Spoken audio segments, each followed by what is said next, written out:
Welcome back to The Explainer. Today, we are jumping straight into a massive historical mystery by comparing two ancient legends from completely opposite sides of the world. We're going to take a look at myths that have captivated humanity for literally millennia, but we're going to examine them through a brand new lens, the lens of hardcore geological reality and shared human memory. To kick off this detective story, think about this for a second. What could Poseidon, the mighty Greek god of the sea, possibly have in common with a giant creator goddess from East Asia? I mean, on the surface, absolutely nothing, right? One is this bearded Olympian holding a trident, and the other is a towering grandmother figure who supposedly carried entire mountains in her skirt. But, as you'll see, human storytelling often hides some pretty astonishing geographical truths right beneath layers of myth. Okay, let's kick things off with our first suspect, Jeju Island.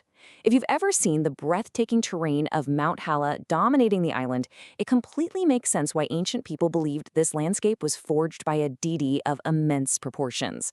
The volcanic cones that dot the island, they're known as oriums. They look exactly like massive mounds of earth that were just intentionally dropped from the sky. Part 1, The Atlantis File.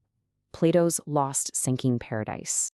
Now, the story of Atlantis comes to us from the ancient Greek philosopher Plato, who said he got it from a lineage of Egyptian priests. And he didn't just describe some vague fairy tale, he laid out a highly sophisticated, wildly wealthy society.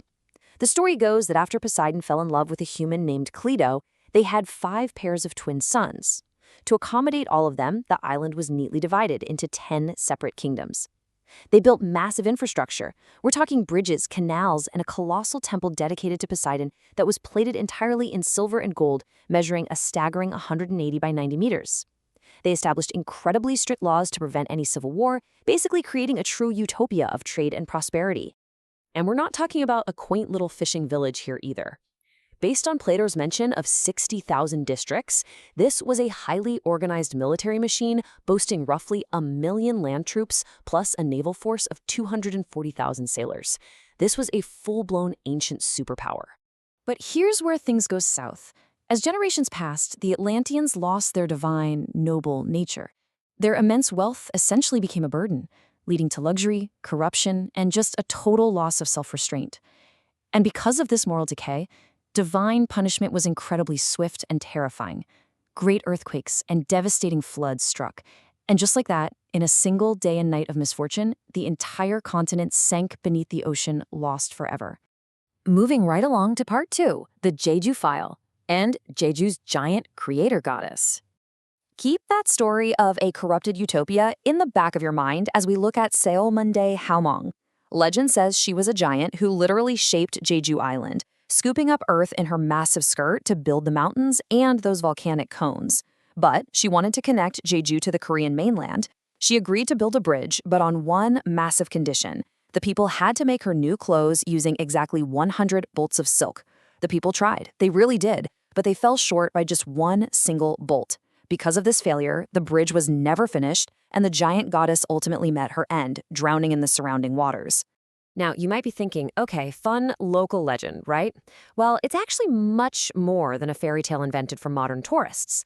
Check out this quote from a remarkable historical record from 1771 called the Peihyo Kaerok.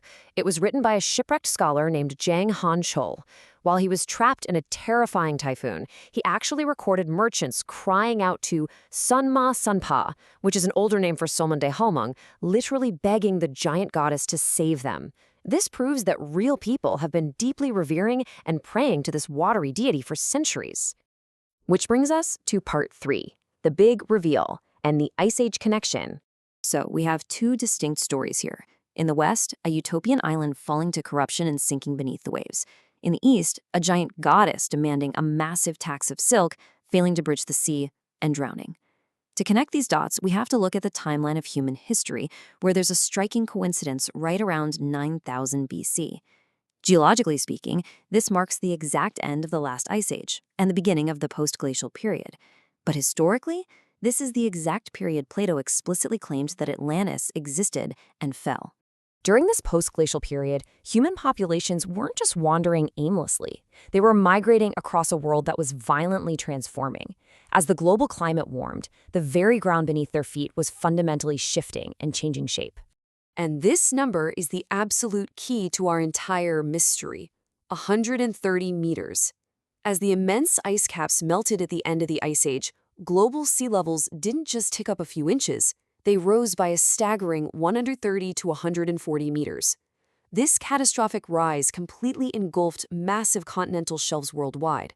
Places that were once vast, fertile plains where ancient peoples actually lived, hunted, and built early societies were entirely swallowed by the ocean.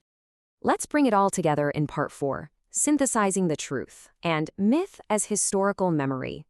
When you map these ancient stories directly onto the geological science, the parallels are honestly mind-blowing. The sinking of Atlantis and Halmong drowning, they both represent the very real, terrifying flooding of the continental coastal plains.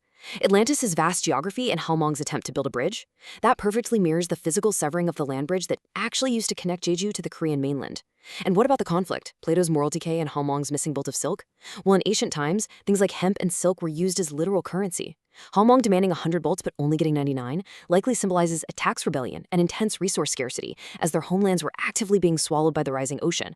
So, can you see why these stories mirror actual geological events? So, the crucial point I want you to take away here is that neither the story of Atlantis nor the myth of Jeju's giant goddess are just fictional tales meant to entertain children. They represent the shared human trauma of the melting ice caps. Our ancient ancestors literally witnessed the catastrophic loss of their lands to the sea, the breakdown of their societies, and the severing of ancient land bridges.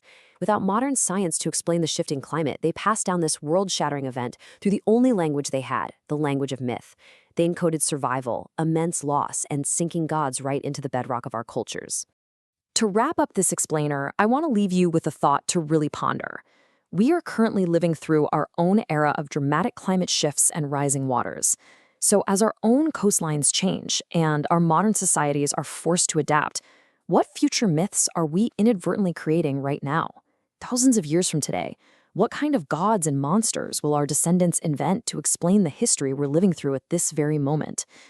Thanks so much for joining me today, and keep questioning the stories you've been told.